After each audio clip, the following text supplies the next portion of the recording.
Hello दोस्तों, आप सभी का स्वागत है मेरे यूट्यूब चैनल में। आज की कहानी है तुम मेरा जुनून हो, भाग 10।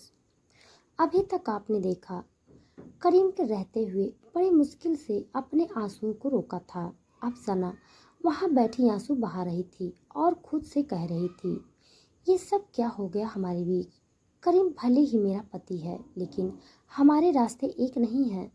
सब मेरी गलती है। सना ये सब बैठी सोचती रही और लगभग 1 घंटे बाद जब वो शावर लेकर बाहर आई, तब उसने देखा कमरे में करीम नहीं था। वहाँ करीम के न होने पर सना को अच्छा लगा और वो जाकर जल्दी से बिस्तर में घुस गई। वहीं दूसरी तरफ करीम अपने स्टडी में था और उसने अभी भी किसी को कॉल करके कुछ कहा था। और अब आगे करीम देर रात तक काम करता रहा।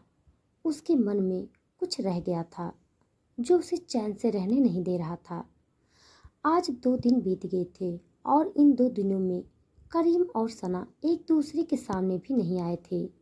उन दोनों ने इस समझौते की शादी के नियम को तोड़ा था और इसीलिए दोनों ही एक दूसरे के सामने आना नहीं चाहते थे।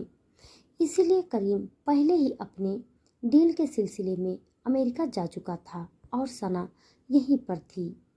आज 2 दिन बाद सना जल्दी से रेडी हुई और फिर उसने अपना फ़ोन चेक किया। प्रिया का मैसेज था। प्रिया ने एक लोकेशन सेंड की थी और लिखा था, जल्दी पहुंचो, आज बड़ी कवरिंग मिल सकती है। सना ने प्रिया का मैसेज पढ़ा और फिर अपना बैग लेकर जल्दी से नीचे गई। नीचे जाते ही उसे इमली और सोफिया दिख गई।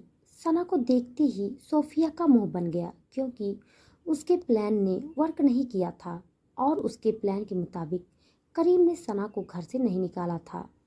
सोफिया ने सना को देखा और गुस्से से घूरते हुए वहां से चली गई। हालांकि अब सोफिया के दिमाग में नया प्लान चल रहा था। वहीं इमली ने सना की तरफ देखा और मुस्कुराते हुए कहा, good morning madam. Good morning, Sana ने कहा और नाश्ते की टेबल से एप्पल लिया और जाने लगी। तभी इमली ने उसे रोका और कहा, सॉरी मैडम, लेकिन अभी आपने नाश्ता नहीं किया है। इमली की बात सुनकर सना ने कहा, डोंट वरी, मैं बाहर कुछ खा लूँगी। अपनी बात कहते हुए सना ने देखा सोफिया उसे घूर रही थी। सोफिया उम्र में बड़ी थी और सना को उसे देखकर ही डर लगता था। इसीलिए इस घर में रहते हुए सना अधिकतर कोशिश करती थी कि वो सोफिया से दूर रहे। सना जल्दी से घर से बाहर गई और टैक्सी लेकर प्रिया के दिए हुए लोकेशन की तरफ बढ़ गई। वहीं दूसरी तरफ अमेरिका में करीम अपने असिस्टेंट रिहान ओबराय के साथ में था और अपने होटल रूम में बैठा हुआ लैपटॉप पर काम कर रहा था। लैपटॉप पर अपनी उंगलियां फिराते हुए उसने रिहान से कहा, रिहान, मैंने जो काम तुमसे कहा था वो हो गया है? जी सर, काम हो गया है। उसका वीडियो क्लिप और प्रिंट आउट दोनों आपको इंडिया जाते ही मिल जाएगा, रिहान ने उत्तर दिया। ग्रेट। करीम ने टेबल स्माइल दी और अपना काम करने लगा। रिहान वहां से चला गया। रिहान के जाने के बाद से करीम के हाथ लैपटॉप के कीबोर्ड पर रुक गए और उसके सामने सना का चेहरा याद आ गया। लेकिन तभी करीम का फ़ोन बजा। करीम ने देखा ये अनाया का कॉल था। करीम ने फ़ोन उठा लिया और कहा, हाँ अनाया, बोलो। फ़ोन की दूसरी साइड से अनाया की चहकती हुई आवाज़ आई, करीम, बताओ मैं कहाँ हूँ? कहाँ हो? करीम ने लैपटॉप के कर्सर को स्क्रॉल करते हुए कहा, ओहो करीम, तुम ना बहुत अनरोमांटिक हो। मैं यहाँ अमेरिका में तुमसे मिलने तक आ गई और तुम मुझसे पूछ रहे हो कि मैं कहाँ हूँ? अनाया ने गुस्सा दिखाते हुए कहा, तुम अमेरिका हो? कहाँ पर? करीम ने हैरान होकर कहा, मैं एयरपोर्ट पर हूँ। अब फटाफट किसी को भेजो जो मुझे पिक करने आ सके। अनाया ने कहा, ठीक है, तुम रुको, मैं भेजता हूँ, करीम ने कहा और फिर कॉल रखकर उसने रिहान को अनाया को लाने के लिए भेज दिया। एक पल के लिए करीम खुश हुआ कि चलो, कम से कम इस बहाने वो अनाया से काफ़ी टाइम बाद मिल तो लेगा। लगभग घंटे भर बाद ही रिहान अनाया के साथ होटल में आया। होटल में आते ही अनाया ने अपना बैग वैग वहीं छोड़ दिया और सीधा करीम के कमरे की ओर चली गई। वहीं रिहान, जिसका मुंह अनाया को देखते ही फूल जाता था, उसने मुंह बनाते हुए कहा, पता नहीं इस लड़की में पसंद करने लायक क्या है। इसे सिर्फ पैसों को खर्च करना आता है, मैन रस नाम की चीज नहीं है। रिहान ने मन मारकर बैग पैक उठाया और लेकर अंदर आ गया। वहीं होटल के कमरे में अनाया ने दरवाज़ा खोला और कमरे में गई। उसने कमरे में जाते ही करीम को देखा और मुस्कुराते हुए कहा, करीम। करीम अपनी जगह से उठा और मुस्कुराते हुए सर हिलाया। अनाया ने आगे बढ़कर करीम को गले लगा लिया। जाने क्यों, लेकिन अनाया के गले लगने से करीम अनफर्टेबल हो गया था। करीम ने जल्दी से अनाया को खुद से दूर करते हुए कहा, तुम यहाँ अचानक कैसे आ गई? तुमने मुझे बताया भी नहीं। अनाया ने करीम की बात सुनी और सर हिलाया। उसे करीम के यूं इस तरह दूर करने से कोई फर्क नहीं पड़ा। आमतौर पर करीम और अनाया के बीच दूरियां थी और उनका प्यार और उसे अपने साथ बेड की तरफ ले गई और खुश होकर कहा, करीम आओ यहाँ मेरे साथ बैठो। करीम अनाया की ओर देखते हुए उसके साथ बेड पर बैठ गया। तभी रिहान अनाया का बैग लेकर अंदर आ गया। रिहान अंदर अनाया को गाली देते हुए जबरदस्ती मुस्कुराहट ले कहा, मिस अनाया, ये रहा आपका बैग वैग, हाँ वहीं रख दो। अनाया ने भी वैसे ही मुंह बनाकर कहा। अनाया को भी पसंद नहीं था कि करीम ने रिहान को असिस्टेंट के तौर पर क्यों रखा है।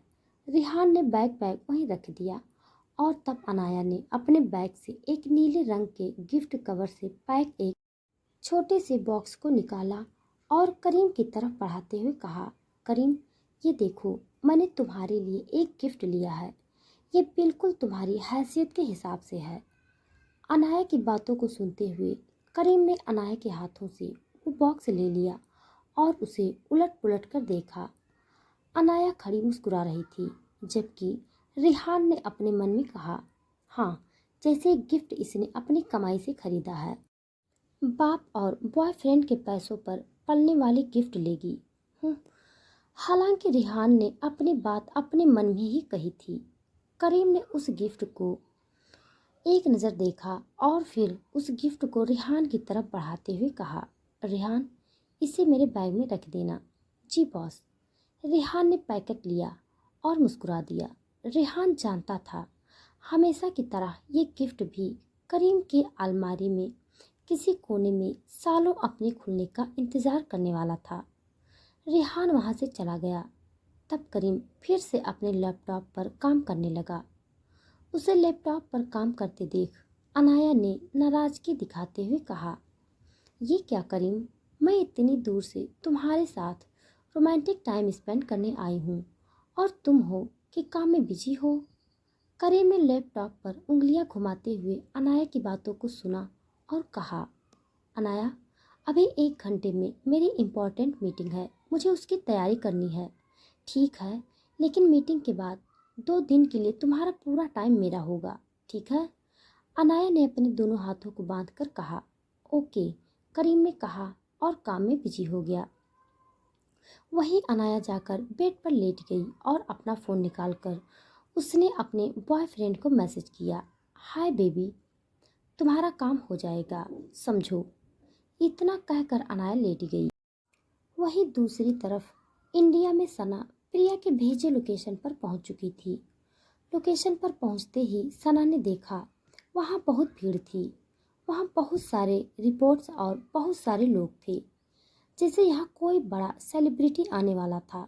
सना जल्दी से उस भीड़ में प्रिया को ढूंढने के लिए आगे बढ़ी ही थी कि तभी वो एक लड़की से टकरा गई। सना ने जल्दी से बिना उस ओर देखे कहा, सॉरी सॉरी, मैंने देखा नहीं।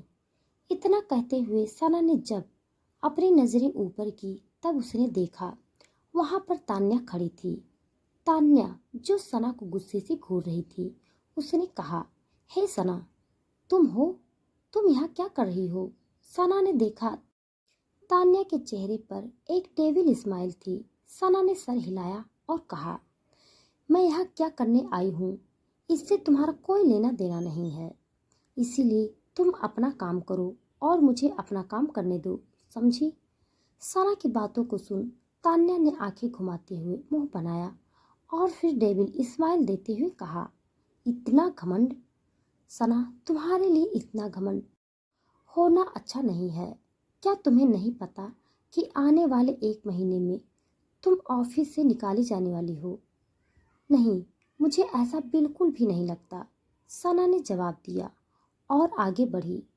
लेकिन तान्या ने सना का हाथ पकड़ लिया और कहा, भूल जाओ, मैं तुम्हें उस ऑफिस में तो क्या, इस शहर में रहने लायक नहीं छोड़ने वाली। खैर, तुम्हें अब यहाँ से जाना चाहिए, क्योंकि यहाँ पर the famous celebrity superstar Ishaan Kapoor आ रहे हैं और मुझे नहीं लगता कि वो तुम जैसे थर्ड क्लास रिपोर्ट्स को यहाँ देखना पसंद भी करेंगे। इतना कहते हुए तान्या ने सना के हाथों को झटका और धक्का दे दिया। इसके धक्का देने से सना सड़क की तरफ गिरी और एक ब्लैक कार की लग्जरी कार से टकरा गई। लेकिन सना की किस्मत अच्छी थी, जो कार समय से पहले ही रुक गई थी। वहां खड़ी भीड़ एकदम से हक्की बक्की रह गई। फैंस में हलचल मच गई। सब लोग उस लड़की यानी सना के बारे में बात करने लगे। किसी ने कहा, ये लड़की पागल है क्या, जो मरने के लिए ईशान कपूर की गाड़ी के आगे आ गई। किसी ने कहा, ओए लड़की, क्या तुम ईशान को अपने मर्डर की जाल में फंसाना चाहती है क्या? किसी ने सना को पागल करार कर दिया तो किसी ने उसके सपोर्ट में कहा, अरे देख नहीं रहे हो तुम सब, वो लड़की कितनी डरी हुई है। किसी ने कहा, अरे वो वहां पर गिर गई थी, जानबूझकर नहीं गई थी। भीड़ में खड़े लोग सना के बारे में अब गॉसिप कर रहे थे। वहीं वो कार रुक चुकी थी और कार रुकने के साथ ही कार का ड्राइवर कार से बाहर आया। ड्राइवर ने सना की तरफ देखा और उसे डांटते हुए कहा, ओह हेलो मैडम, आंखें हैं या बटन, जो तुम्हें सामने से आ रही कार नहीं दिखाई दी? सना जो अब तक डरी हुई थी वो कुछ बोल न सकी। डर से सना की आंखें लाल हो गई थी। उसकी भीगी पलकें उसके सुंदर आंखों को और भी ज्यादा सुंदर बना रही थी। उसके खुले बाल हवा में हल्के से लहरा रहे थे। कुल मिलाकर कार में पीछे की सीट पर बैठा वो आदमी जिसने 3 पीस सूट पहन रखा था, जो देखने में किसी भी तरह कम नहीं था, जिसे देखने के लिए हजारों लोग वहां पर आए थे, उसकी नज़र सना पर थी। ड्राइवर ने फिर उसे डांटते हुए कहा, ओए, तुम्हें सुनाई नहीं दे रहा है क्या? सना को चुप देखकर ड्राइवर उस पर चढ़े जा रहा था, जबकि तान्या ये देखकर खुशी से स्माइल कर रही थी। तभी भीड़ को चीरते हुए प्रिया वहां पर आई। उसने जब सना को देखा तो जल्दी से उसके पास गई और उसे कंधे से पकड़ते हुए कहा, सना, तुम ठीक तो हो ना? प्रिया को देखकर सना को थोड़ा अच्छा लगा। उसने सर हिलाया और अपनी प्यारी सी आवाज में कहा, हाँ। प्रिया ने उसकी बात सुनी और फिर ड्राइवर की तरफ देखकर कहा, आई एम सॉरी मिस्टर, ये गलती से हो गया। मेरी दोस्त का कोई गलत इरादा नहीं था। क्या करेगा अब ईशान सना के साथ? क्या करीम के दिल में कुछ हो रहा है सना के प्रति? जानने के लिए आप सब हमारे साथ बढ़ते रहिए। हमारी कहानी आप सबको कैसी लग रही है कमेंट बॉक्स में ज़रूर बताइएगा। तब तक के लिए धन्यवाद।